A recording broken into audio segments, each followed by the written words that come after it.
আজকে আমরা ত্রিকোণমিতি বিভাগে উচ্চতা এবং দূরত্ব সম্বন্ধীয় সমস্যা এবং তার সমাধান নিয়ে আলোচনা করব। কয়েক মাস তোমাদের ক্লাস হয়েছে লকডাউনের আগে, তো ত্রিকোণমিতিরও কয়েকটি চ্যাপ্টার অধ্যায় তোমাদের পড়ানো হয়েছে। তাহলে ত্রিকোণমিতি সম্পর্কে তোমাদের একটা সাধারণ জ্ঞান নিশ্চয়ই তৈরি হয়ে গিয়েছে। তবুও আমি একবার তোমাদের পূর্ব পাঠটা একবার আলোচনা করি। দেখো, ত্রিকোণমিতি, এই ত্রিকোণমিতি শব্দটা মধ্যে যে মিতি কথাটা রয়েছে এটা কিন্তু পরিমাপকে নির্দেশ করছে। ত্রিকোণ, ত্রিকোণ মানে হচ্ছে তিনটে কোণ। তিনটে কোণ দিয়ে আমরা জ্যামিতির কোণ চিত্রকে বোঝাই। নিশ্চয়ই তোমরা এক্ষুনি বলবে দিদি ত্রিভুজ। বেশ, আমি একটা ত্রিভুজ এঁকে দিলাম, নাম দিলাম ABC। কিন্তু ত্রিভুজ তো অনেক ধরনের হয়, সমদ্বিবাহু ত্রিভুজ, সমবাহু ত্রিভুজ, বিষমবাহু ত্রিভুজ, তেমনি আবার সমকোণী ত্রিভুজ, সূক্ষ্মকোণী ত্রিভুজ, স্থূলকোণী ত্রিভুজ হয়। তো আমরা ত্রিকোণমিতিতে যে কোণ নিয়ে আলোচনা করব, যে ত্রিভুজ নিয়ে আলোচনা করব, সেটা হচ্ছে একটা সমকোণী ত্রিভুজ নিয়ে আমরা আলোচনা করব। মানে এই সমকোণী ত্রিভুজের সাহায্যে আমরা কিন্তু অনেক উঁচু জিনিসের উচ্চতা এবং অনেক দূরের জিনিসের দূরত্ব মাপতে পারবো। যেমন যদি কেউ বলে একটা পাহাড় কতটা উঁচু, তুমি কি করে মাপবে? তুমি তো দড়ি দিয়ে মাপতে পারবে না, ফিতে দিয়ে মাপতে পারবে না। তেমনি নদী কতটা, তার বিস্তার কতটা, সেটাও তুমি পারবে না। সুতরাং আমাদের কিন্তু গণিতের সাহায্যে এগুলো মাপতে হয়। তা গণিতের কোন বিভাগটার সাহায্য আমরা নেব? আমরা নেব ত্রিকোণমিতি বিভাগের সাহায্য। এই ত্রিকোণমিতি বিভাগে প্রথম যে জিনিসটা আমাদের জানতে হবে সেটা হচ্ছে একটা সমকোণী ত্রিভুজ যার একটি কোণ সমকোণ। তাহলে শুরুতেই বলে রাখি আমি, বাকি দুটো কোণের যোগফল নিশ্চয়ই 90 ডিগ্রি। তাহলে একটা কোণ যদি থিটা হয়, এইটা নিশ্চয়ই হবে 90 মাইনাস থিটা। এটাও একটা সূক্ষ্ম কোণ। এছাড়া তোমরা সমকোণী ত্রিভুজের আর কি জানো? সমকোণকে ধরে রয়েছে যে দুটো বাহু, একটা যদি লম্ব হয় আরেকটা হবে ভূমি, এবং সমকোণের বিপরীত বাহুকে আমরা কি বলবো? অতিভুজ। পিথাগোরাসের উপপাদ্য তোমরা পড়েছো এর মধ্যে, সেটা হচ্ছে কি লম্বের দৈর্ঘ্যের বর্গ যুক্ত ভূমির দৈর্ঘ্যের বর্গ সমান সমান কিন্তু অতিভুজের দৈর্ঘ্যের বর্গ। এই হলো আমাদের, এটা কিন্তু পুরোটা আমাদের এখনো পর্যন্ত আমরা ইউক্লিডিয়ান জিওমেট্রির মধ্যেই রয়েছে। এবারে আমরা আসবো ট্রিগোনোমেট্রিতে, মানে ত্রিকোণমিতিতে। এইখানে যে থিটা কোণ, এটা কিন্তু একটা সূক্ষ্ম কোণ, কারণ এটা অবশ্যই 90 ডিগ্রির থেকে কম। এখন তোমরা ত্রিকোণমিতিতে কতগুলো জিনিস শিখেছো। এই যে তিনটে বাহু রয়েছে, লম্ব, ভূমি, অতিভুজ, এখানেই মজাটা রয়েছে। কি কি মজা? দেখো, এই থিটা সাইন থিটা আমরা কাকে বলবো? যে সমকোণী ত্রিভুজের একটি সূক্ষ্ম কোণ থিটা, তার লম্ব এবং অতিভুজের অনুপাতকে আমরা বলবো সাইন থিটা। 2 নম্বর হচ্ছে কস থিটা, ভূমি বাই অতিভুজের অনুপাতকে আমরা বলবো কস থিটা। 3 নম্বর হচ্ছে কোসেক থিটা। এখানে একটা কথা বলে রাখি, কোসেক থিটা মানে হচ্ছে 1/sin থিটা, আর সেক থিটা মানে হচ্ছে 1/cos থিটা। তাহলে আর আমাকে বলে দিতে হবে না যে এটা হচ্ছে উপরে অতিভুজ, নিচে লম্ব, আর এটা হচ্ছে উপরে অতিভুজ, নিচে ভূমি। এরপরে আছে কি বলতো? Tan theta. ট্যান থিটা মানে হচ্ছে কি sine theta by cos theta. Sine theta by cos theta মানে কি লম্ব বাই অতিভুজ, অতিভুজটা নিচে যাবে উপরে যাবে ভূমিটা, তাহলে কি হয়ে যাবে লম্ব বাই ভূমি, লম্ব এবং ভূমির অনুপাত। কস থিটা হচ্ছে কিন্তু ভূমি এবং লম্বের অনুপাত, ভূমি এবং লম্বের অনুপাত। এইগুলো হচ্ছে ত্রিকোণমিতির একদম শুরুতে রয়েছে, এগুলো তোমরা জানো। এরপরে যেটা তোমাদের জানা আছে আমি ধরে নিচ্ছি, সেটা হচ্ছে কতগুলো অভেদ আছে। সেই অভেদগুলোকে আমাদের জানতে মনে করে দিতে হবে। ত্রিকোণমিতি করবার আগে তোমাদের নিশ্চয়ই এতদিনে একটা খাতা হয়ে গেছে, যে খাতায় প্রথম কয়েকটি পাতায় তোমরা এই বিষয়গুলি লিখে রেখেছো। তার মধ্যে এই অভেদাবলীগুলো রয়েছে, তিনটে অভেদ আছে। তিনটে অভেদ কি? অভেদাবলীগুলো হচ্ছে, একটা হচ্ছে এটা কিন্তু প্রুফ করা যায়, sin square theta plus cos square theta is equal to 1, এক নম্বর। দুই নম্বর হচ্ছে sec square theta minus tan square theta is equal to 1। তিন নম্বর হচ্ছে cosec square theta minus cot square theta is equal to 1। এগুলো তোমরা proof করবে, আরেকবার করে নেবে।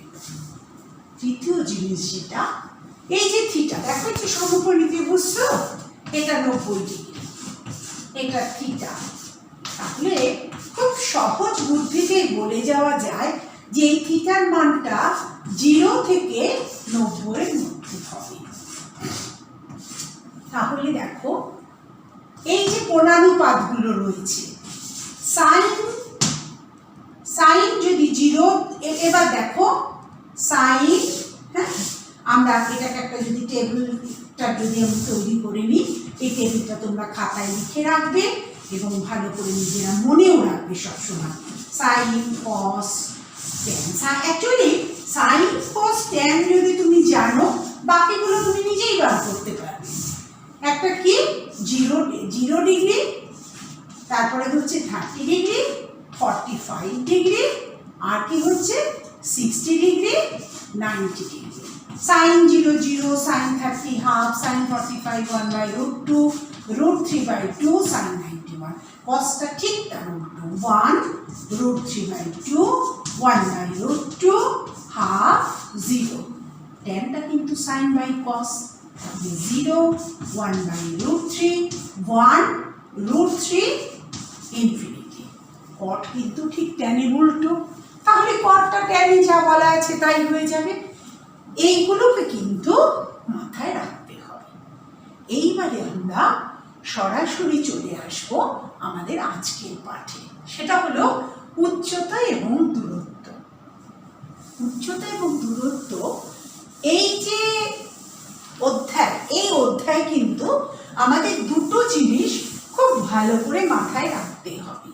একটা হচ্ছে উন্নতি কোণ, আরেকটা হচ্ছে অবনতি কোণ। উন্নতি কোণ মানে হচ্ছে উন্নতি কখন হয়? যখন উঁচুতে ওঠে। তাহলে উন্নতি কোণ বললেই তুমি বুঝবে যে আমাকে উপর দিকে তাকাতে হবে। কোনো একটা বিন্দুর সাপেক্ষে তাকিয়ে আমি যে কোণটা করতে পারবো তাকে আমি বলবো উন্নতি কোণ। এটা হচ্ছে এ বিন্দুর সাপেক্ষে সি বিন্দুতে উন্নতি কোণ। আর এটাকে আমরা কি লিখবো? এটাকে আমরা লিখবো উন্নতি কোণ। মনে থাকলো? আর অবনতি কোণ, অবনতি কোণের ক্ষেত্রে কিন্তু দেখো আমাদের কি দাঁড়াচ্ছে, এইটা হচ্ছে অবনতি কোণ। তুমি এখানে দাঁড়িয়ে তুমি এখান থেকে দেখছো, এখানে তোমার কোণটা তৈরি হচ্ছে এ বি সি ডি। তাহলে এই কোণটাকে আমরা কিন্তু বলবো অবনতি কোণ। এখানে একটা মজা আছে, মজাটা কি? দেখো এই যে এডি এবং বিসি, এই সরলরেখা দুটো কিন্তু সমান্তরাল। যদি দুটো সরলরেখা সমান্তরাল হয় এবং তাকে একটি সরলরেখা ছেদ করে, তাহলে এই যে জেড তৈরি হয়, এই কোণগুলোকে আমরা কি কোণ বলি? এই কোণটাকে একান্ত কোণ বলি। তাহলে অবশ্যই এই কোণটা এই কোণের সঙ্গে সমান হবে। কিন্তু এই বিন্দুর সাপেক্ষে এটা হচ্ছে উন্নতি কোণ, আবার এই বিন্দুর সাপেক্ষে কিন্তু এটা হচ্ছে উন্নতি কোণ, কিন্তু এইটা কিন্তু এই বিন্দুর সাপেক্ষে অবনতি কোণ হচ্ছে। কেমন? এইখানে দাঁড়িয়ে এই বিন্দুর সাপেক্ষে দেখলে এটা অবনতি কোণ। এর বাইরে কিন্তু কিচ্ছু নেই। তাহলে উচ্চতা দূরত্ব সম্বন্ধীয় অঙ্ক করতে গেলে আমাদের কি কি জিনিস জানতে হবে? আমরা কোন কোণানুপাতটাকে নেব এবং কি বার করতে বলেছে, উন্নতি কোণ বা অবনতি কোণ। আজকে আমি তোমাদের উন্নতি কোণের উপরে একটা অঙ্ক দেখিয়ে দেব। তোমরা পরবর্তী দিনে উন্নতি কোণের উপরে কিছু অঙ্ক করে নিয়ে আসবে, আমি তারপরের দিন আবার তোমাদের অবনতি কোণের অঙ্ক দেখাবো। আচ্ছা, আমার নাম্বারটা আমি জানিয়ে দিলাম 8334855779। ইতিমধ্যে অনেকেই প্রশ্ন পাঠিয়েছে, আমি আশা করব আরো অনেক ছাত্রছাত্রী আমার কাছে প্রশ্ন পাঠাবে। প্রশ্ন পাঠালে আমি তার সমাধান করে আমি বোর্ডে করে রাখবো, তোমরা সেটা টুকে নেবে বা পরবর্তীকালে আমি তোমাদেরকে হোয়াটসঅ্যাপেও পাঠিয়ে দিতে পারি। এবারে দেখো, মনে করো একটি অঙ্কটা হচ্ছে কি, যে একটি লাইট পোস্ট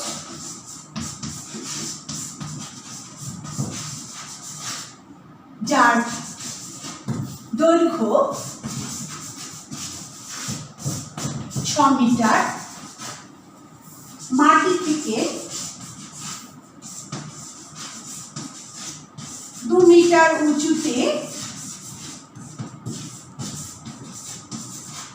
ঝড়ে ভেঙে যায় এবং গোড়া থেকে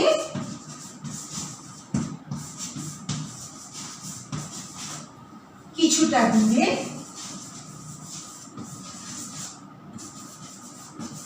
মাটি স্পর্শ করে।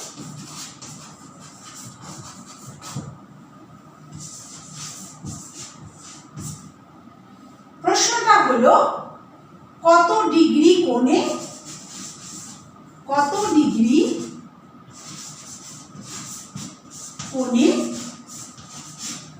মাটি স্পর্শ করে।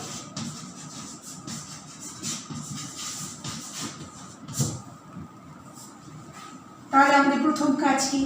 প্রথম কাজ হলো, এটা মুছে দিচ্ছি এবারে, তোমরা বুঝে গেছো এতক্ষণে প্রশ্নটা।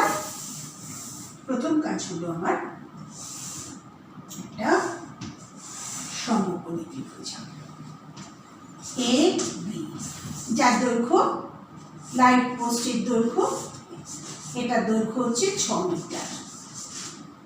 ধরো সি বিন্দু হচ্ছে এটা, সি বিন্দু থেকে বিতে স্পর্শ করলো, তার মানে আমি ধরে নিতে পারি এটুকু 2 মিটার। তাহলে এটুকু যদি 2 মিটার হয়, এটুকু হবে 4 মিটার। এবং এটা বলার অপেক্ষা রাখে না যে এটাই তো ভেঙে এখানে পড়েছে, তাহলে এটাও 4 মিটার। মনে করি থিটা কোণ উৎপন্ন করেছে। তাহলে আমরা লিখবো কিভাবে? আমরা লিখবো যে ধরি এবি সমান পোস্টটির